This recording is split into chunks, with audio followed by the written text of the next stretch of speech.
بسم اللہ الرحمن الرحیم۔ آج انشاءاللہ سورہ بقرہ کا چھٹا رکوع اس کو میں کمپلیٹ کروں گا۔ پچھلے درس میں نے یہاں تک بیان کیا تھا وَإِذْ قُلْتُمْ يَا مُوسَىٰ لَن نُّؤْمِنَ لَكَ حَتَّىٰ نَرَى اللَّهَ جَهْرَةً فَأَخَذَتْكُمُ الصَّاعِقَةُ وَأَنْتُمْ تَنظُرُونَ۔ اچھا، اس سے پچھلے درس میں ایک بات یہ بھی رہ گئی تھی کہ اللہ تعالیٰ نے جب بنی اسرائیل نے بچھڑے کو معبود بنا لیا، حضرت موسیٰ علیہ السلام کوہ طور پہ گئے تورات لینے اور پیچھے ادھر انہوں نے بچھڑے کی عبادت شروع کر دی، تو اللہ تعالیٰ نے ان کو حکم دیا کہ سزا اب یہ ہے کہ جنہوں نے عبادت نہیں کی وہ ان کو قتل کر دیں گے جنہوں نے عبادت کی ہے۔ تو بنی اسرائیل میں جو مجرم تھے انہوں نے اپنے آپ کو قتل کے لیے پیش کر دیا، کیونکہ اس کے علاوہ اب ان کے پاس کوئی آپشن نہیں تھا، تو یہ قتل ہوا ہے۔ تو یہ قتل کے بعد اللہ نے ان کو معاف کر دیا۔ تو اسلام میں بھی بعض سزائیں ایسی ہیں کہ اگر آپ سے جرم ہوتا ہے تو اس کی سزا آپ کو بہرحال ملتی ہے اگر گواہوں سے ثابت ہو جائے۔ جیسے زنا اگر کوئی شخص کرتا ہے تو اگرچہ اس زنا سے توبہ بھی کر لے، لیکن اگر گواہوں سے ثابت ہو گیا کہ اس نے زنا کیا ہے تو توبہ کے باوجود اس کو سزا 100 کوڑے کی ملتی ہے، اور اگر شادی شدہ ہے تو رجم۔ کوئی شخص چوری کر لے اور گواہوں سے ثابت ہو کہ اس نے چوری کر لی ہے تو توبہ کرے گا تو بھی اس کو چوری کی سزا جو ہاتھ کاٹنا ہے وہ اسلام میں اس کو دیا جائے گا۔ تو دنیا کی سزا ایک بالکل الگ چیز ہے، آخرت کی سزا کی معافی ایک الگ چیز ہے۔ اس لیے علماء یہ کہتے ہیں کہ دنیا میں اگر کسی کو سزا مل بھی جائے جرم پہ تو آخرت میں پھر دوبارہ ملے گی۔ آخرت کی سزا معاف کرنے کے لیے ضروری ہے کہ اللہ کے سامنے توبہ کرے، پھر اللہ اپنی رحمت سے معاف کر دے۔ تو یہاں بھی اللہ کی رحمت بنی اسرائیل پر ایسے ہوئی کہ بچھڑے کی انہوں نے عبادت کی تھی، اور یہ اتنا بڑا جرم تھا جو قابل معافی نہیں تھا، کیونکہ ساری زندگی ان کو موسیٰ علیہ السلام کے ذریعے معجزات دکھائے گئے، پھر فرعون کو غرق کروایا گیا سامنے۔ یہ سب کچھ اسی لیے تو ہو رہا تھا کہ تم توحید پرست ہو، اور فرعون کی جو قوم ہے وہ شرک کرتی ہے۔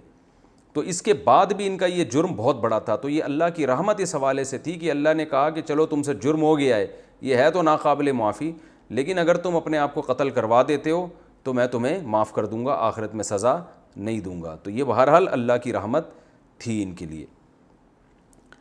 وَإِذْ قُلْتُمْ يَا مُوسَىٰ، اس وقت کو بھی یاد کرو جب تم نے کہا اے موسیٰ لَن نُّؤْمِنَ لَكَ حَتَّىٰ نَرَى اللَّهَ جَهْرَةً، ہم آپ پر ہرگز ایمان نہیں لائیں گے جب تک ہم اللہ کو اپنی آنکھوں سے نہ دیکھ لیں۔ تو تمہیں ایک بجلی نے پکڑ لیا وَأَنْتُمْ تَنظُرُونَ، تم یہ منظر دیکھ رہے تھے۔ تو بنی اسرائیل سے خطاب ہے، دیکھ رہے تھے مطلب تمہارے باپ دادا یہ سب کچھ اپنی آنکھوں سے دیکھ رہے تھے، تمہیں سب معلوم ہے۔ تو اس کا واقعہ یہ ہوا تھا کہ جب کوہ طور پہ اللہ تعالیٰ ہم کلام ہوئے ہیں، موسیٰ علیہ السلام جب تورات لے کر آئے نا بنی اسرائیل کے پاس، تو بنی اسرائیل نے کہا یہ آپ اللہ ہی سے لے کر آئے ہیں، کچھ اور تو گڑبڑ تو نہیں ہے، معاذ اللہ۔ تو جب تک ہم یقین نہیں کر لیتے کہ اللہ ہی نے دیا ہے تو اس وقت تک ہم نہیں مانیں گے۔ تو اس کے لیے ان میں کچھ ان لوگوں نے کہا ہم اپنی آنکھوں سے دیکھنا چاہتے ہیں منظر۔ تو جب وہاں گئے ہیں تو اللہ براہ راست ہم کلام ہوا، اور ان لوگوں نے بھی اللہ کا کلام سنا، اور اللہ نے بتایا کہ یہ کتاب ہے جو میں نے موسیٰ علیہ السلام کو دی ہے۔ تو انہوں نے کہا بھائی ہمیں یقین نہیں، یہ ہو سکتا ہے اللہ کا کلام نہ ہو، حالانکہ معجزاتی طور پر کوئی وہاں موجود بھی نہیں تھا۔ تو پھر انہوں نے کہا کہ ہم اس وقت تک یقین نہیں کریں گے جب تک کہ اللہ کو اپنی آنکھوں سے نہ دیکھ لیں۔ ظاہر ہے اللہ نے اپنا جلوہ حضرت موسیٰ علیہ السلام کو نہیں دکھایا جو اتنے عرصے سے تمنا کر رہے تھے، تو یہ نالائق ان کو کیوں اللہ اپنا جلوہ دکھائے گا؟ یہ تو اس انسانی یعنی آنکھ سے اللہ کو دیکھنا اس دنیا میں ممکن ہی نہیں ہے۔ تو اللہ نے ان کے اوپر بجلی ڈالی اور یہ سارے کے سارے ہلاک ہو گئے۔ اب موسیٰ علیہ السلام نے کہا اے اللہ جو گواہ تھے وہ سارے ہلاک ہو گئے، اب میں جب جاؤں گا تو میری نالائق قوم کیا کہے گی کہ جو گواہ تھے وہ تو پتہ نہیں کوئی سازش کر کے نا، جیسے گواہوں کو اگر مار دیا جائے تو یہی الزام لگتا ہے نا کہ یار ان کے اصل میں گواہی تھی نہیں ان کے پاس، اور انہوں نے کہا کہ گواہ جو ہے نا جھوٹی گواہی جا کے دیں گے، تو یعنی گواہ جو ہے وہ گویا یہ کہیں گے کہ ہم نے تو دیکھا ہی نہیں ہے تو مار دیا، تو یعنی اور فتنہ ہو جاتا نا۔ موسیٰ علیہ السلام نے اللہ سے دعا مانگی، سورہ اعراف میں تفصیل ہے، اتہلکنا بما فعل السفہاء منا، اللہ ان بے وقوفوں کی وجہ سے تو مجھے فتنے میں ڈال رہا ہے، ان ہی الا فتنتک، یہ تیرا فتنہ ہے۔ تو موسیٰ علیہ السلام نے اللہ سے دعا کی کہ ان کو زندہ کر دے، تو اللہ تعالیٰ فرماتے ہیں ثم بعثناکم من بعد موتکم، پھر ہم نے تمہیں دوبارہ اٹھا دیا, زندہ کر دیا تمہارے مرنے کے بعد. تو یہ اللہ کا حضرت موسیٰ پہ بھی احسان تھا کہ ان کو آزمائش سے بچا لیا, اور ان لوگوں پر بھی احسان تھا, ورنہ موت کے بعد اللہ زندگی کسی کو نہیں دیتے. لیکن ان کو پھر اللہ نے مہلت دی کہ اٹھ جاؤ. یہ 70 افراد تھے کم بخت, اللہ نے ان کو دوبارہ اٹھایا, زندہ کر دیا. لعلکم تشکرون, شاید کہ تم شکر گزار بن جاؤ. تو لیکن یہ ان لوگوں نے پھر جا کے گڑبڑ کی تھی, اور وہ پھر انشاءاللہ اس موقع پر میں بتاؤں گا, اس کا بھی قرآن نے ذکر کیا ہے. فرمایا وَظَلَّلْنَا عَلَيْكُمُ الْغَمَامَ وَأَنزَلْنَا عَلَيْكُمُ الْمَنَّ وَالسَّلْوَىٰ, اور ہم نے تم پر بدلی کا سایہ کیا, بادل کے ٹکڑے کا تم پر ہم نے سایہ کیا. یہ واقعہ کیا ہوا تھا؟ اصل میں یہ بات خوب اچھی طرح سمجھیں کہ قرآن میں واقعات ترتیب سے نہیں ہوتے, سوائے یوسف علیہ السلام کا واقعہ, وہ پورا ایک ترتیب سے بیان کیا ہے. اس کی وجہ یہ ہے کہ قرآن میں ترتیب سے واقعات اس لیے نہیں ہوتے کہ قرآن کا مقصد واقعہ سنانا نہیں ہوتا, کوئی کہانی سنانا نہیں ہوتا. جب ہم کسی کو کہانی سناتے ہیں نا تو پوری ایک ترتیب کے ساتھ, تاکہ اس کہانی میں دلچسپی پیدا ہو. کیونکہ قرآن کا مقصد اس واقعے میں جو اسباق ہیں ان اسباق کو ہائی لائٹ کرنا ہوتا ہے. لہذا قرآن جہاں یہ سمجھتا ہے کہ اس وقت یہ واقعہ بیان ہونا چاہیے, واقعے کا یہ حصہ بیان ہونا چاہیے, یہ ٹکڑا, تو قرآن اس کو بیان کر دیتا ہے, حالانکہ وہ بعد میں ہوا ہوتا ہے, اور جو بعد والا حصہ ہے وہ بسا اوقات پہلے بیان کر دیتا ہے. یہ قرآن میں بہت ہوتا ہے. تو یہاں بھی آپ دیکھتے ہیں کہ ثم بعثناکم من بعد موتکم لعلکم تشکرون, پھر ہم نے تمہیں تمہاری موت کے بعد دوبارہ زندگی دے دی تاکہ تم شکر ادا کرو.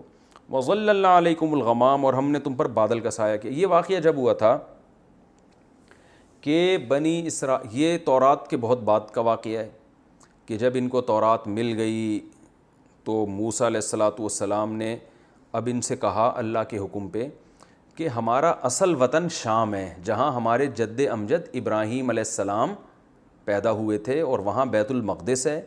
یہ تو یوسف علیہ السلام کی مصر میں حکومت قائم ہوئی تھی, تو ہم کہاں چلے گئے تھے؟ مصر. تو ان کے مصر جانے کے بعد شام پر قوم عمالقہ نے قبضہ کر لیا تھا, اور وہاں وہ غیر مسلم قوم تھی, وہی بت پرستی اور شرک. تو موسیٰ علیہ السلام نے ان سے کہا کہ اب تمہیں نجات مل گئی ہے فرعون سے, اب اللہ کا حکم یہ ہے کہ یہ کام تو اللہ نے خود سے کر لیا نا, تمہیں لڑنا نہیں پڑا, ظالم سے نجات دے دی, اب تمہیں بھی تو کچھ کرنا پڑے گا نا.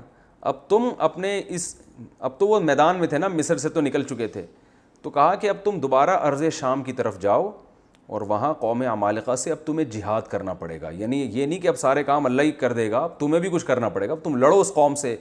لیکن موسیٰ علیہ السلام نے ان کو خوشخبری دے دی کہ اس لڑائی میں اللہ نے فتح کا تم سے وعدہ کیا ہے. یہ واقعہ بھی قرآن میں آئے گا, ہم انشاءاللہ وہاں تفصیل سے پڑھیں گے. ابھی تو یہ اتنی بات کو سمجھنے کے لیے اس کی ضرورت تھی.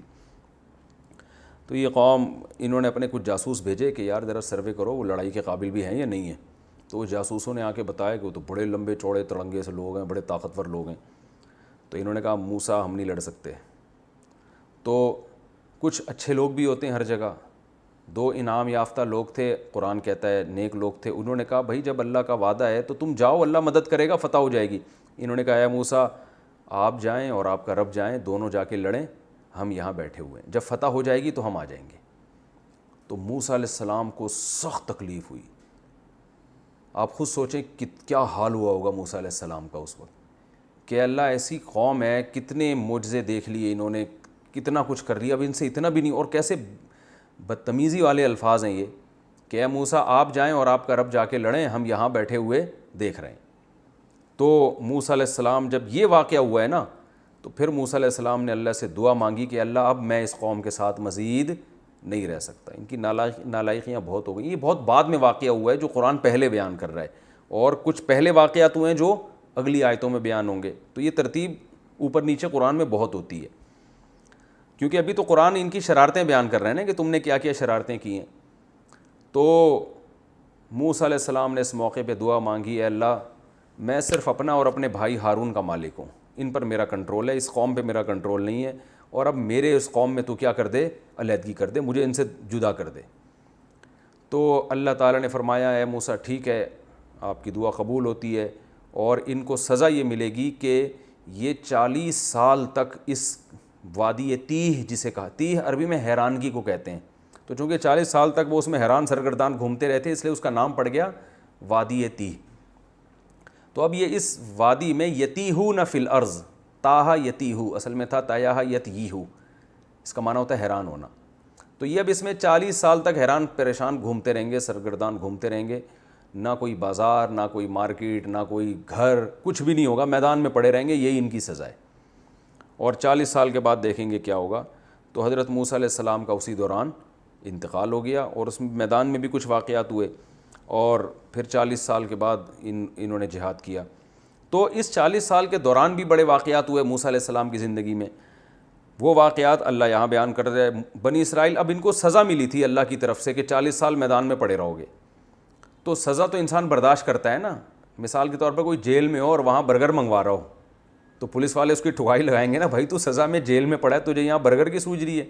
تو یہ جب میدان میں پڑے ہوئے تھے تو انہوں نے موسیٰ علیہ السلام سے کہا یہ دھوپ لگ رہی ہے، یہ ایسی سخت دھوپ ہم سے برداشت نہیں ہو رہی۔ تو اللہ میاں نے موسیٰ علیہ السلام نے اللہ سے دعا کی، اللہ فرماتے ہیں وَظَلَّلْنَا عَلَيْهِمُ الْغَمَامَ، ہم نے ایک بادل کو مسلسل متعین کر دیا، بھائی ہر وقت ان کے اوپر رہو۔ تو وہ سزا میں بھی اللہ نے کیا کر دی؟ تخفیف، کہ یہ ان سے دھوپ برداشت نہیں ہو رہی ہے تو اب سایہ ہر وقت ان کے اوپر۔ تو جہاں جہاں یہ چلتے تھے نا اس میدان میں، بادل کا ٹکڑا ان کے اوپر ہر وقت چلتا تھا، تو چھاؤں ملتی تھی ان کو۔ یہ اللہ کا یعنی ایک خلاف عادت ہے نا یہ کام، نارملی ایسا ہوتا نہیں ہے۔ تو یہ ایک معجزاتی طور پر اللہ نے کیا، تو یہ بہت بڑا احسان تھا اللہ تعالیٰ کا کہ ایک کام جو عام اسباب سے ہٹ کر ہے وہ ہو رہا ہے۔ وَأَنزَلْنَا عَلَيْكُمُ الْمَنَّ وَالسَّلْوَىٰ، وہاں کھانے کو کچھ نہیں تھا، مارکیٹیں نہیں تھیں، نہ کوئی کھیت تھے، تو بھوک لگتی تھی، پریشان ہوئے، بھائی ہمیں کھانے کو چاہیے، کھانے کو چاہیے۔ تو اللہ تعالیٰ یہ بھی کر سکتے تھے کہ چلو کوئی فضول سی چیز جو بالکل بے لذت ہوتی ہے، جیسے قیدیوں کو ملتی ہے نا پتلی پتلی دالیں ملتی ہیں کہ یہ کھاؤ بس، جو اللہ بچائے جیلوں میں قیدیوں کا حال ہے، اللہ سب کو محفوظ رکھے۔ تو اللہ یہ بھی کر سکتے تھے کہ بھئی یہ کھاؤ بس، لیکن اللہ نے کیا کیا؟ انزلنا علیکم المن والسلویٰ، اللہ فرماتے ہیں ہم نے تمہارے کھانے کے لیے من و سلوہ اتارا۔ من کو اردو میں ترنجبی کہتے ہیں، یہ کوئی سفید رنگ کی پنیر کی طرح یا اس طرح کی کوئی چیز ہوا کرتی تھی، کہتے ہیں بڑی لذیذ ہوتی تھی، ہم نے تو کبھی دیکھی نہیں، نہ کھائی ہے۔ تو سفید کلر کی کوئی چیز ہوتی تھی جو بڑی لذت والی ہوتی تھی اور طاقتور ہوتی تھی۔ جب یہ صبح اٹھتے تو جو ہے یہ پتوں کے اوپر، یہ جیسے ہوتے ہیں نا جھاڑیاں وغیرہ جو میدانوں میں ہوتی ہیں، ان کے پتوں کے اوپر یہ ترنجبی چائے یہ جو تھی یہ لگی ہوتی تھی۔ اور دوسرا سلوہ بٹیر جو ہے نا یہ اڑ اڑ کے آ جایا کرتے تھے ان کے پاس، تو ان کو شکار نہیں کرنا پڑتا تھا، یہ بٹیروں کو ذبح کر کے کھاتے۔ بٹیر کا گوشت بھی آپ کو پتہ ہے لذیذ ہوتا ہے، آسانی سے گل جاتا ہے اور اس میں بیماریاں نہیں ہیں، جو بھی پرندوں کے گوشت ہیں۔ تو یہ اللہ نے کہا یہ کھاؤ، کلوا من طیبات ما رزقناکم، کھاؤ اس پاکیزہ روزی میں سے جو ہم نے تمہیں دی ہے۔ یہ اللہ کا بہت بڑا احسان تھا۔ وما ظلمونا، اللہ فرماتے ہیں انہوں ظالموں نے ہم پہ ظلم نہیں کیا، یعنی اس نعمت کی بھی انہوں نے ناقدری کی جس کا آگے بیان آئے گا۔ ان ظالموں نے ہم پہ ظلم نہیں کیا ہماری ناقدری کر کے، ناشکری کر کے، ولیکن کانوا انفسہم یظلمون، یہ اپنے اوپر الٹا ظلم کیا انہوں نے۔ تو وہ ظلم یہی ہے کہ اللہ کی ناشکری کی، جس کے نتیجے میں آج اللہ نے ان سے خلافت بھی چھین لی اور روحانی اقتدار بھی چھین لیا اللہ نے ان سے، اور ذلت مسلط کر دی۔ وَإِذْ قُلْنَا ادْخُلُوا هَٰذِهِ الْقَرْيَةَ، اس وقت کو بھی یاد کرو جب ہم نے کہا اس بستی میں داخل ہو۔ اس کا شان نزول یہ یعنی اس کا سیاق و سباق یہ ہے کہ جب وہ میدان میں نا من و سلوہ کھاتے کھاتے تنگ آ گئے، جس کا بیان آگے آئے گا، ڈیٹیل میں آئے گا۔ میں نے بتایا کہ قرآن میں واقعات میں ترتیب نہیں ہوتی، اس کی تفصیل آگے آئے گی، لیکن یہاں اجمالی تفصیل ہے۔ کھاتے کھاتے تنگ آ گئے، اس میں دو قول ہیں مفسرین کے، دونوں مضبوط قول ہیں۔ ایک قول تو یہ جو میں بتا رہا ہوں کہ کھاتے کھاتے تنگ آ گئے تو انہوں نے کہا ہمیں رزق چاہیے، کھانا چاہیے، تو اللہ نے فرمایا شہر میں داخل ہو، قریب کا جو شہر ہے اس میں جاؤ، محنت مزدوری کرو، کماؤ تو تمہیں ملے گا رزق۔ لیکن جب شہر میں داخل ہو گئے تو اپنے گناہوں کی معافی مانگنا، تم سے بڑے گناہ ہوئے ہیں۔ گناہ کیا ہوا تھا؟ جہاد کا حکم دیا تھا تم نے، وہ حکم پورا نہیں کیا، اور جو تم سے ناشکریاں ہوئی ہیں۔ تو شہر میں سر جھکا کے داخل ہونا اور کیا کہنا؟ حطۃ، حطہ کا معنی ہے اللہ ہمارے گناہوں کو معاف کر دے، تو ہم تمہارے گناہ کو معاف کریں گے، اور شہر میں جاؤ سب کچھ کھانے کو، جیسے شہر میں ہوتا ہے نا، جاؤ ہر جو دل چاہے آدمی کو ملتا ہے، ہر جگہ ملتا ہے۔ ایک قول تو یہ ہے۔ دوسرا قول یہ ہے کہ یہ بہت بعد میں، جب موسیٰ علیہ السلام کا انتقال ہو گیا تھا، ہارون علیہ السلام کا بھی انتقال ہو گیا تھا. تو 40 سال کے بعد جب ان کو حکم دیا گیا کہ قوم عمالقہ سے جہاد کرو، دوبارہ انہوں نے جہاد کیا، اس میں اللہ نے ان کو فتح عطا فرمائی. تو ان کو حکم تھا شہر میں اب عاجزی کے ساتھ داخل ہونا ہے اور اپنے پچھلے گناہوں پر معافی مانگنی ہے اور حتہ کہنا ہے. تو انہوں نے اس حتہ کے لفظ کو تبدیل کر دیا. تو یہ دونوں قول مضبوط ہیں. مولانا اشرف علی تھانوی رحمہ اللہ کی رائے یہ ہے کہ پہلا قول زیادہ مضبوط ہے، کہ جو پہلا قول ہے نا کہ وہ جہاد کے بعد کا واقعہ نہیں ہے، بلکہ انہوں نے جب کہا کہ ہم یہ کھانا ہمیں اچھا نہیں لگتا تو اللہ نے کہا ادخلوا مصرن، شہر میں داخل ہو جاؤ. آگے آ رہا ہے یہ. تو جب یہ شہر میں داخل ہونے کا حکم دیا کہ بھئی قریبی شہر ہے وہاں جاؤ اور کماؤ اور شہر میں ہر کچھ ملتا ہے، لیکن اپنے گناہوں سے توبہ کرو جو تم سے ماضی میں ہو چکے ہیں. تو یہ شہر میں داخل ہونے لگے تو ان نالائقوں کو چونکہ روٹی کی فکر تھی، من و سلوہ کھا کھا کے یہ تنگ آ گئے تھے. جتنی بھی اچھی خوراک کو آدمی بار بار کھاتا ہے نا تو ظاہر ہے اس کا دل اکتا جاتا ہے. تو اب یہ نہیں دیکھ رہے کہ یہ بھی ہمیں فری میں مل رہا ہے، ہم تو اس کے بھی مستحق نہیں تھے، ہم تو دال کے بھی مستحق نہیں تھے. تو ایسے موقع پہ مطالبہ کرنا جائز نہیں ہے. تو انہوں نے کیا کیا، شہر میں داخل ہوتے ہوئے حطتن کو کیا کر دیا، حنتتن. حنتا عربی میں گندم کو کہتے ہیں، اور بعض نے حبتن، حبہ بھی دانے کو کہتے ہیں، اناج کو، غلے کو کہتے ہیں. تو چونکہ روٹی کی فکر سمائی ہوئی تھی تو بجائے توبہ استغفار کرتے کہ بھئی جب توبہ استغفار کریں گے تو جس گناہ کی وجہ سے اللہ نے روٹی چھینی ہے وہ گناہ معاف ہو جائے گا تو روٹی مل جائے گی. تو گناہ کی معافی کی پرواہ نہیں ہے، بلکہ ان کو یہ خیال ہوا کہ یار جب ہم شہر میں داخل ہوں گے اللہ نے کہا سر جھکا کے جانا اور یہ کہنا کہ اللہ ہمارے گناہوں کو معاف کر دے. تو ان کو خیال آیا کہ اس کا مطلب یہ قبولیت کا ٹائم ہے.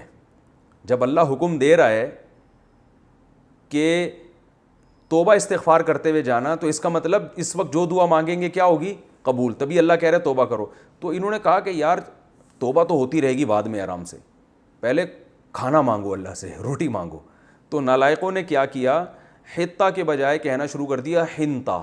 حنتا گندم کو، یعنی کیا مطلب، روٹی روٹی روٹی، یعنی اے اللہ ہمیں کیا چاہیے، گندم چاہیے، روٹی چاہیے. یا بعض نے کہا حبہ کہا انہوں نے. حبہ کا مطلب کیا ہوتا ہے، وہ بھی اناج چاہیے، غلہ چاہیے. اس پہ بھی اللہ کو بہت غضب آیا اور اللہ تعالیٰ نے ان پر آفت نازل کی، وہ میں اگلی آیت میں بتاتا ہوں. تو اللہ نے فرمایا ہم نے ان سے کہا اذ قلنا ادخلوا هذه القرية، اس بستی میں چلے جاؤ، تمہیں من و سلوہ کھا کھا کے اگر تنگ آ گئے ہو تو چلے جاؤ یہاں پہ اور جہاں سے چاہو رغدن رج کے کھاؤ، لیکن جب شہر کے دروازے میں داخل ہو تو ادخلوا الباب سجداً، سر جھکا کے سجدہ کرتے ہوئے عاجزی کے ساتھ، وقولوا حطۃ، اور زبان سے کہنا ہے اللہ ہمارے گناہوں کو معاف کر دے، نغفر لکم خطایاکم، ہم تمہاری خطاؤں کو معاف کر دیں گے اور جو عمل اچھا کرے گا اس کو اور نوازیں گے ہم. فبدل الذین ظلموا، اللہ فرماتے ہیں ظالموں نے بدل دیا، قولا غیر الذی قیل لہم، جو قول ہم نے کہا تھا نا اس قول کو کسی دوسرے قول سے بدل دیا. وہ دوسرا قول کیا تھا، حنتا اور حبہ، ٹھیک ہے نا. فَأَنزَلْنَا عَلَى الَّذِينَ ظَلَمُوا رِجْزًا مِّنَ السَّمَاءِ، تو ہم نے ان پر آسمان سے ایک آفت نازل کی، بِمَا كَانُوا يَفْسُقُونَ، کہ یہ فسق کیا کرتے تھے، اللہ کی حدود سے تجاوز کرتے تھے. تو وہ آفت کیا تھی، روایات میں ملتا ہے وہ طاعون کی بیماری تھی. ایک وبا آسمانی آئی ہے، طاعون پھیلا ان میں اور بہت سارے لوگ مر گئے اس میں. تو آپ کو پتہ ہے وبائیں پھیلتی ہیں تو کتنی ٹینشن ہوتی ہے. اسی میدان وادی تیہ میں اللہ نے ان کو لے جا کے ان پر وبا مسلط کی اور اس میں بہت ہزاروں لوگ اس میں مر گئے اس بیماری میں. وَإِذِ اسْتَسْقَىٰ، اچھا یہ تو رکوع کمپلیٹ ہو گیا. اب ہم اگلا رکوع پڑھیں گے، وہ ہے رکوع نمبر 7. تو اس کا بھی طریقہ یہ ہے کہ پہلے میں اس کا لفظی ترجمہ اور مختصر گرامر بیان کرتا ہوں، پھر انشاءاللہ اس کی تفصیل. وَإِذِ، اِذ کا معنی کیا ہے، اس وقت کو یاد کرو. استسقا، جب پانی طلب کیا، اصل میں تھا استسقایا، استخرجا، ٹھیک ہے نا، اس طرح باب استفعال، پانی طلب کرنا. جیسے نماز استسقا ہوتی ہے نا جس میں ہم پانی طلب کرتے ہیں. وَإِذِ اسْتَسْقَىٰ مُوسَىٰ، اس وقت کو بھی یاد کرو جب موسیٰ نے پانی طلب کیا، پانی مانگا، لِقَوْمِهِ، اپنی قوم کے لیے. فَقُلْنَا، تو ہم نے کہا، اضرب، مار. چلو پہلی دفعہ وہ لفظ تو آیا نا جو آپ نے گردانوں میں پڑھا ہے، ضرب یضربو، یضربو وہ مارتا ہے مارے گا، اضرب کا معنی مار. اضرب اے موسیٰ مار، بی عصا کا، اپنی عصا کے ساتھ. عصا کا معنی عصا، کا معنی تیری عصا، بی کا معنی ساتھ. اپنی عصا کے ساتھ مار، یعنی اپنی عصا کو مار. الحجر، پتھر پہ. حجر عربی میں کسے کہتے ہیں، پتھر کو. اردو میں استعمال ہوتا ہے حجر, اردو میں نہیں استعمال ہوتا. فن فجرت اصل میں تھا ان فجرت, اکتسبت کی طرح, ان فعالت کی طرح. تو فن فجرت پھوٹ پڑے اس سے, انفجار پھوٹنے کو کہتے ہیں. آپ نے یہ دیکھا ہوگا جو خود کچھ دھماکے دنیا میں ہوتے ہیں نا, تو عربی چینل میں انفجار کا لفظ استعمال ہو رہا ہوتا ہے اس کے لیے. بہرحال پھوٹ پڑے منہ اس پتھر سے, اثنتا عشرتا عینا, 12 چشمے. عین چشمے کو کہتے ہیں جو پانی کا چشمہ, اور اثنتا عشرہ 12. شیعوں کا ایک فرقہ ہے نا اثنا عشرہ کہتے ہیں اس کو, 12 امام جن کے ہوتے ہیں نا, تو اثنا عشرہ کہتے ہیں ان کو. تو اثنتا عشرتا کا مطلب کیا ہے؟ اثنتانی 2 سے نکلا, عشرہ 10 کو کہتے ہیں. 10 اور 2 کتنے ہوتے ہیں؟ 12. تو فن فجرت پھوٹ پڑے اس پتھر سے 12 چشمے. قد علیما, تحقیق, قد کا معنی ہوتا ہے تحقیق, جان لیا, علیما جان لیا, کلو اناسن ہر انسان نے. اناس کا معنی کیا ہوتا ہے؟ انسان.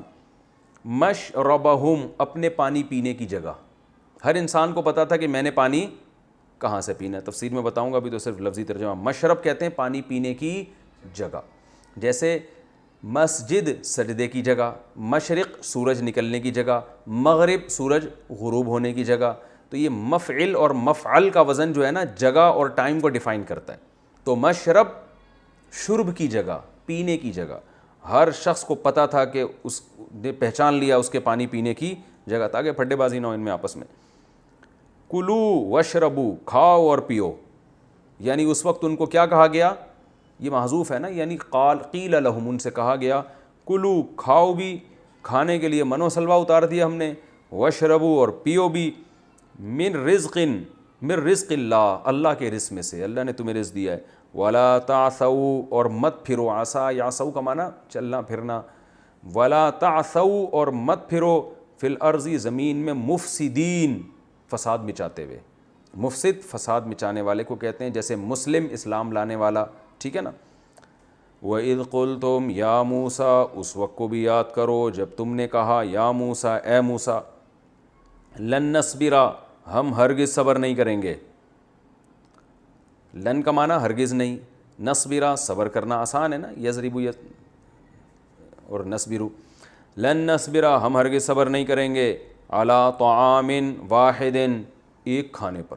منو سلوا منو سلوا منو سلوا, بٹیر, اور یہی آتا جا رہا ہے, یہی کھاتے جا رہے ہیں, یہ نہیں ہو سکتا. It isn't possible for us to take this, ٹھیک ہے نا. ہم اے موسیٰ ایک کھانے پر ہم صبر نہیں کر سکتے. فدعو لنا, فدعو اصل میں تھا ادعو, جیسے نصر ینصرو, اس سے امر آئے گا انصر, تو دعا یدعو, اس کا معنی ہوتا ہے پکارنا. تو ادعو, تو یہ بن گیا ادعو. ادعو, اور الف سائلنٹ ہو گیا شروع میں فا لگانے سے, تو بن گیا فدعو. پس پکار تو, یعنی دعا کر تو, لنا ہمارے لیے, ربک اپنے رب سے. کیا دعا کر؟ یعنی دعا کر جس کا یہ نتیجہ ہو کہ یخرج لنا, کہ وہ اللہ نکال دے, لنا ہمارے لیے. اخرج یخرجو کا معنی نکالنا, کہتے ہیں اخراج ہو گیا مدرسے سے, اسکول سے. یخرج لنا, یکرمو کی طرح, وہ نکالے ہمارے لیے, مما, ان چیزوں میں سے. مما اصل میں تھا من ما, من الگ ہے, ما الگ ہے. من کا معنی سے, ما کا معنی وہ چیز. نکال دیں ان چیزوں میں سے, تم بت الارض, جو زمین اگاتی ہے. امبتا یمبتو امباتن, اس کا معنی ہوتا ہے اگانا, جیسے نباتات ہے نا, اگی ہوئی چیزوں کو کہتے ہیں.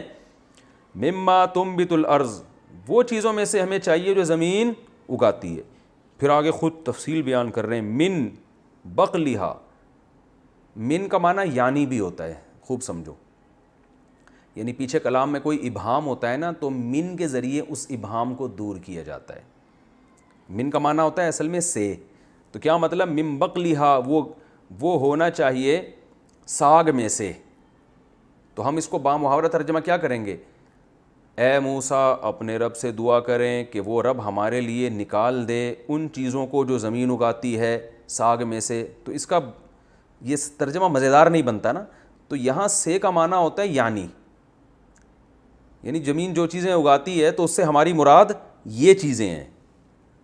تو زمین تو ظاہر ہے بہت کچھ اگاتی ہے نا, جو کھانے کی نہیں ہوتی ہیں وہ چیزیں بھی زمین جو ہے وہ تو جھاڑیاں بھی اگاتی ہے. تو اب ڈیفائن کر رہے ہیں اس کو کہ اے موسیٰ آپ رب سے دعا کریں کہ وہ نکال دے ہمارے لیے ان چیزوں میں سے جو زمین اگاتی ہے، یعنی من بقلہا، بقل کہتے ہیں ساگ کو، یعنی جو بھی پتے جن کے پکا کے کھائے جاتے ہیں نا اس کو بقل کہتے ہیں، جس کو ترکاری بھی کہتے ہیں اردو میں، یعنی سرسوں کا ساگ ہو گیا، مولی کے پتے ہو گئے اور پالک ہو گیا، اس ٹائپ کی جتنی چیزیں، تو یہ بھی انسان کی خواہش ہے، تو یعنی ساگ میں سے ہو۔ وقصائہا، قصہ کہتے ہیں، قصہ ککڑی کو کہتے ہیں، کھیرا اور ککڑی دونوں کو کہا جاتا ہے۔ وقصائہا، اور زمین کے ککڑیاں، ہا ضمیر زمین کی طرف لوٹ رہی ہے۔ وفومہا، اور ہمیں گیہوں چاہیے، فوم گیہوں کو کہتے ہیں، ٹھیک ہے نا، اور ہمیں اس زمین کا گیہوں چاہیے۔ وعدسہا، عدس مسور کی دال کو کہتے ہیں، وعدسہا، اور زمین کی مسور کی دال۔ وبصلہا، بصل پیاز کو کہتے ہیں، اور زمین کا پیاز۔ تو اب دوبارہ ترجمہ کر دوں، اے موسیٰ ہم ایک کھانے پر ہرگز صبر نہیں کر سکتے، پس آپ اپنے رب کو پکاریں وہ نکال دے ہمارے لیے وہ چیزیں جو زمین اگاتی ہے، جو ترکاریوں میں سے ہو، ککڑی میں سے ہو، گیہوں میں سے ہو، اور مسور کی دال ہو، اور پیاز ہو۔ بڑی خاندانی چیزیں مانگی انہوں نے بھائی۔ قالا، حضرت موسیٰ نے فرمایا، اتستبدلون، ظاہر ہے اللہ کے کہنے سے فرمایا، کا معنی کیا، تستبدلو استبدال سے نکلا ہے، استفعال باب استخراج، اس کا معنی ہوتا ہے تبدیلی چاہنا۔ عربی بڑی عجیب زبان ہے یار، دیکھو ایک ہی باب کو جب دوسرے باب میں کنورٹ کرو گے تو معنی بالکل چینج ہو جاتے ہیں، جیسے بدل یبدلو تبدیلا، سبح یسبح تسبیحا، اس کا معنی ہوتا ہے تبدیل کرنا۔ اگر آپ یہ معنی پیدا کرنا چاہتے ہو کہ فلاں آدمی تبدیل نہیں کر رہا بلکہ تبدیلی چاہ رہا ہے، تو اردو اور انگلش میں کتنا لمبا سینٹنس کہنا پڑے گا نا آپ کو، وہ تبدیلی چاہتا ہے، پورا اتنا بڑا۔ عربی میں ایسا نہیں ہوتا، سینتا لگا دو شروع میں، بدلہ ہے اس کو استبدلہ کر دو، جیسے خرجہ کا معنی نکلا، استخرجہ نکالا، ٹھیک ہے نا۔ کرومہ کا معنی عزت مانا ہوا، اکرمہ کا معنی عزت والا کیا اس نے، تو یہ ہونا، کرنا، چاہنا، یہ سارے معنی چینج ہو جاتے ہیں صرف دو چار حرف اضافہ کر کے، پورے سینٹنس کو نہیں چینج کرنا پڑتا۔ تو حضرت موسیٰ نے فرمایا، اتستبدلون، تضربون کی طرح، کیا تم بدلنا چاہتے ہو، الذی، اس چیز کو، ہوا ادنا، جو کم درجے کی ہے۔ ادنا کسے کہتے ہیں؟ اردو میں بہت استعمال ہوتا ہے ادنا، جو ادنا ہے اسے چینج کرنا چاہتے ہو، بالذی، اس چیز کے ذریعے، ہوا خیر، جو بہتر ہے، یعنی تمہیں ایک بہتر چیز مل رہی ہے من و سلوہ، اس کو تم چاہتے ہو کہ ایک ادنا چیز پہ لے آؤ، مسور کی دال اور یہ سب چیزیں، تمہیں اللہ تعالیٰ فل آف پروٹین چیزیں کھلا رہا ہے۔ مسور کی دال بھی بڑی خاندانی چیز ہے لیکن بٹیر سے اچھی تو نہیں ہے نا، تو تم یہ چاہ رہے ہو، اہبطوا مصرن، ہبط یہبط کا معنی بلندی سے نیچے اترنا، تو شہر میں اتر جاؤ۔ تو یہاں اترنا اس لیے کہا گیا ہے کہ یعنی جانا آسان ہوتا ہے نا شہر کی طرف، تو اس لیے ہبط سے تعبیر کیا گیا ہے، ہبط یہبط، اہبطوا مصرن، اترو شہر میں۔ مصر عربی میں شہر کو کہتے ہیں، مصر کسے کہتے ہیں؟ شہر کو، اور مصر ایک ملک کا نام بھی ہے، لیکن یہاں وہ ملک مراد نہیں ہے، کیونکہ عربی میں جب ملک مصر آئے گا نا تو مصرا ہوتا ہے، اس پہ تنوین نہیں آتی، یہ ذہن میں رکھیں۔ جیسے ادخلوا مصر انشاء اللہ آمنین، سورہ یوسف میں ہے کہ یوسف علیہ السلام نے اپنے والد اور بیٹوں سے کہا کہ مصر میں داخل ہو جاؤ، تو وہاں مصر سے مراد وہ ملک مصر تھا، تو اس پہ مصرا ہے، تنوین نہیں ہے، کیونکہ میں نے آپ کو بتایا تنوین جب آتی ہے نا تو اس کا معنی ہوتا ہے کوئی یا کسی، تو یہاں کیا ہوگا، ادخلوا مصرن، اہبطوا مصرن، کسی شہر میں داخل ہو جاؤ، سمجھ رہے؟ جبکہ مصر کسی شہر نہیں ہے، وہ تو ایک اسپیسیفک ایک مخصوص جگہ ہے، تو اس پہ تنوین نہیں آ سکتی۔ تو اللہ نے فرمایا اہبطوا مصرن، کسی بھی شہر میں چلے جاؤ، یعنی موسیٰ علیہ السلام نے کہا شہر میں جاؤ، فإن لکم، تو بے شک ہوگا تمہارے لیے، ما، وہ چیز، سألتم، جس کا تم سوال کر رہے ہو، ضربتم کی طرح، یعنی جس کا تم مطالبہ کر رہے ہو، کھانے پینے کو ملے گا، جاؤ شہر میں۔ لیکن یہ شہر میں جانے سے ان کو پتہ تھا کہ وہاں جا کے یا تو جہاد کر کے جانا پڑے گا، ایسے کون اپنے شہر میں گھسنے دیتا ہے، تو لڑائی سے یہ جان چھڑاتے تھے، یا یہ کہ محنت کرنی پڑے گی، اور یہ غلامی میں رہ کے وہ انسان کی سوچ ہی چینج ہو چکی ہوتی ہے، اور فری پھوکٹ میں کھانے کو مل رہا ہے اس پہ ان کو مسور کی دال یاد آ رہی ہے. ٹھیک ہے, فَإِن تمہارے لیے جو کچھ تم مانگو گے وہ تمہیں وہاں ملے گا. وَضُرِبَتْ عَلَيْهِمُ الذِّلَّةُ, اللہ فرماتے ہیں مار دی گئی ان کے اوپر ذلت, یعنی اس قسم کے مطالبات اور باتوں کی اور حرکتوں کی وجہ سے. ضریبت کا معنی یعنی ہم لفظی ترجمہ مارنا سے نہیں کریں گے بلکہ مسلط کر دی گئی. ٹھیک ہے نا, مسلط کر دی گئی علیہم ان کے اوپر ذلہ ذلت, والمسکنہ اور رسوائی. ذلت اور مسکنت میں دونوں ایک ہی چیز کے دو نام ہیں, لیکن مسکنت کہتے ہیں وہ والی ذلت جس کو جو دیکھنے سے بھی نظر آ رہی ہو. مسکین سے نکلا ہے نا مسکنت. دیکھیں ایک ہوتا ہے فقیر, ایک ہوتا ہے مسکین. تو فقیر اور مسکین میں کیا فرق ہے؟ حقیقت میں کوئی فرق نہیں ہے. اس کے پاس بھی پیسے نہیں ہوتے, اس کے پاس بھی پیسے نہیں ہوتے. لیکن مسکین وہ فقیر کہ جس کے حلیے سے بھی پتہ چل رہا ہو, یعنی اتنا غریب ہو کہ اس کے چہرے سے غربت ٹپک رہی ہو. تو وہ اس کو جب دونوں اکٹھے استعمال ہو گئے نا فقیر اور مسکین کا لفظ, تو یہ فرق ہوگا. ایک ہی آیت میں اگر دونوں لفظ آ رہے ہیں, انما الصدقات للفقراء والمساکین, قرآن میں آتا ہے فقیروں کے لیے زکوٰۃ اور مساکین کے لیے.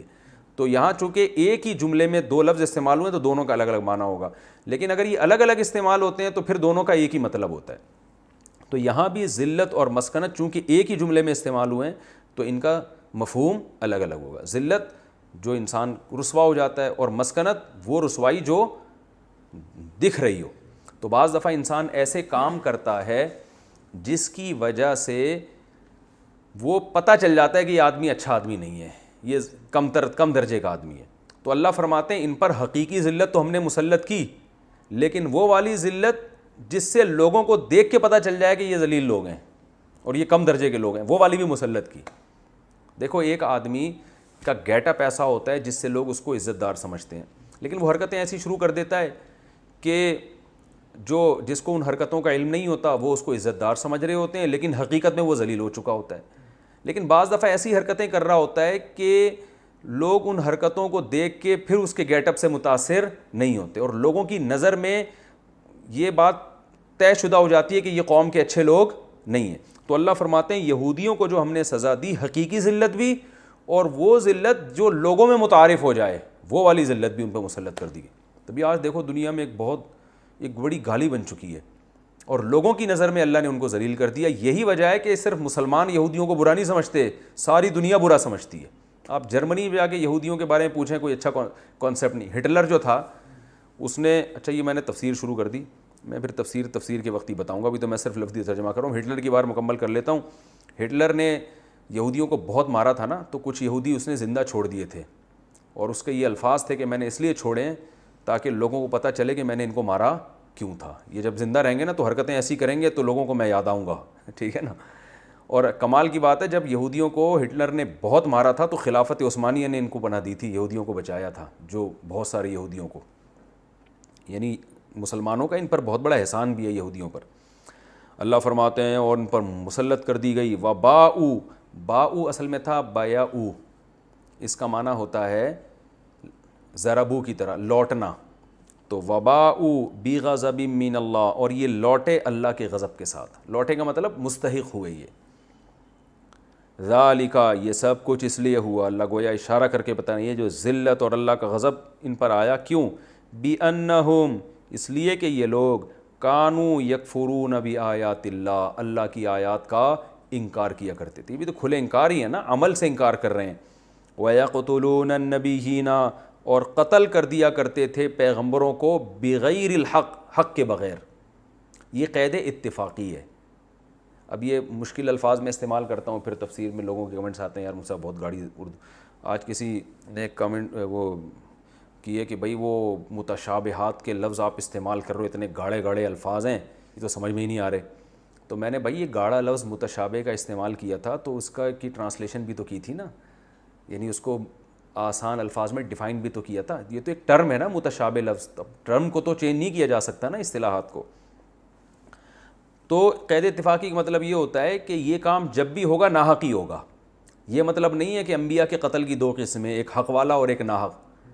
تو ناحق قتل کرتے تھے تو یعنی ناحق ہی ہو سکتا ہے, تو جو کام ناحق ہوتا ہے اس پہ سزا ملتی ہے. اور دوسرا مطلب اس کا یہ ہو سکتا ہے کہ ایسا ناحق جس کو وہ خود بھی ناحق سمجھتے تھے, کیونکہ بعض دفعہ انسان کنفیوز ہوتا ہے، وہ سمجھتا ہے معاذ اللہ یہ جھوٹا نبی ہے، تو وہ اس کو قتل کرتا ہے، اپنے خیال میں حق پر ہوتا ہے وہ، لیکن اللہ فرماتے ہیں یہاں یہ بھی نہیں تھا، بلکہ یہ قتل کیا کرتے تھے ایسا جس میں ان کو خود بھی پتہ ہوتا تھا کہ ہم ناحق قتل کر رہے ہیں، تو اتنے بڑے بڑے جرائم انہوں نے کیے ہیں۔ ذالک، اور یہ جو پیغمبروں کو ناحق قتل کرنا تھا، اب سوال پیدا ہوتا ہے کہ یہ اتنا بڑا جرم انہوں نے کیسے کر لیا؟ تو اللہ فرماتے ہیں بیما، اس لیے کہ عصو اصل میں تھا عصوا ضربوا کی طرح، عصیان سے نکلا ہے، اس کا معنی ہے نافرمانی کرنا۔ ذالک بما عصوا، یہ اس لیے کہ انہوں نے اللہ کی نافرمانی کی، وکانوا یعتدون، یعتدون اصل میں تھا یعتدیون، یکتسبون کی طرح جو پڑھا جاتا ہے یعتدون، اور یہ اعتدا کہتے ہیں حد سے تجاوز کرنا، عدوان سے نکلا ہے نا، اور یہ حدود سے تجاوز کرتے تھے۔ تفسیر میں پھر اس کی میں مطلب بتاؤں گا، میں بے خیالی میں تفسیر بھی اسی ٹائم شروع کر دیتا ہوں۔ ان الذین آمنوا، اچھا یہ رکوع مکمل ہو گیا، اب میں اس کی تفسیر بیان کرتا ہوں۔ یہ بھی وادی تیہ کے واقعات کا تذکرہ ہے۔ جب وادی تیہ میں خوراک بھی ملی، پانی بھی چاہیے ہوتا ہے، تو انہوں نے حضرت موسیٰ سے کہا پانی نہیں ہے، تو دیکھو اللہ تعالیٰ ایسا بھی کر سکتا ہے آسمان سے بارشیں برسا دے اور پھر ان کو حکم دے کہ چلو بھائی اب وہ بناؤ، گڑھے کھودو اور تالاب میں پانی جمع کرو، اور جب تک نہیں ہوتا پیاسے رہو، یا کنویں کھودو۔ یہاں بھی اللہ نے آسانی کی کہ اپنا معجزہ بھی دکھاؤں گا میں تاکہ ان کو اور اللہ کی قدرت پہ یقین آئے، اور پانی کا انتظام بھی، اور انتظام بھی ایسا کہ ان کے آپس میں پھڈے بازی نہ ہو۔ تو اللہ فرماتے ہیں اس وقت کو یاد کرو جب موسیٰ نے اپنی قوم کے لیے پانی مانگا، یعنی اللہ سے، تو ہم نے موسیٰ سے کہا کہ اپنی لاٹھی کو پتھر پہ ماریں، فانفجرت منہ اثنتا عشرۃ عینا، 12 چشمے پھوٹ پڑے اس سے۔ 12 اس لیے کہ یعقوب علیہ السلام کے 12 بیٹے تھے، ایک زوجہ سے تو 2 بیٹے تھے یوسف اور بنیامین، اور دوسری زوجہ سے 10، تو 12 بیٹے تھے۔ تو یہ 12 کے 12 جو ہیں، ان سے جو نسل چلی ہے سب الگ الگ قبیلے تھے، تو اللہ تعالیٰ نے 12 چشمے پیدا کیے، کیونکہ یہ قبائلی جنگ ان لوگوں میں ہوتی تھی، ظاہر ہوتی ہوگی، تبھی تو اللہ نے کہا کہ 12 چشمے، تاکہ ہر قبیلے کو پتا ہو کہ اس کا پانی کون سے چشمے سے، تاکہ ان میں آپس میں اختلاف نہ ہو۔ یہ بھی اللہ کی رحمت۔ تو اللہ فرماتے ہیں ہم نے 12 چشمے پیدا کر دی، اور ہر قبیلے کو، ہر انسان کو پتا تھا میں نے پانی کہاں سے پینا ہے، یعنی اس کو پتا تھا تمہارا قبیلہ یہ ہے تو تم نے یہاں سے، تاکہ اس میں بھی کنفیوژن نہ ہو، ورنہ اس میں پھڈے ہو جاتے ہیں ان کے، پورا مہینہ اسی پہ لڑتے رہتے، تو وہاں سے پیے گا تو میں یہاں سے پیوں گا، ٹھیک ہے نا۔ یہ اللہ کا احسان تھا، اور اللہ نے ان سے کہہ دیا تھا کلوا واشربوا من رزق اللہ، اللہ کی روزی میں سے کھاؤ اور زمین میں فساد نہ بچاؤ، یعنی نافرمانی نہ کرو۔ فساد نہ بچاؤ کا یہ مطلب بھی ہے کہ پھڈے بازی مت کرو، کیونکہ ہم نے اب لڑائی کا راستہ تمہارے لیے ختم کر دیا ہے۔ وَإِذْ قُلْتُمْ يَا مُوسَىٰ، اس وقت کو بھی یاد کرو جب تم نے کہا یا موسیٰ ایک کھانے پر ہم اکتفا نہیں کر سکتے۔ یہ چونکہ اب اس کی تفسیر لمبی ہے، تو میں انشاءاللہ، اور وقت بھی ہمارا پورا ہوتے ہوئے ایسا نہ ہو آدھا رہ جائے، تو میں انشاءاللہ اگلے ایپیسوڈ میں اس آیت کی ڈیٹیل بیان کروں گا۔ اللہ تعالی ہم سب کو سمجھنے کی، عمل کرنے کی توفیق عطا فرمائے۔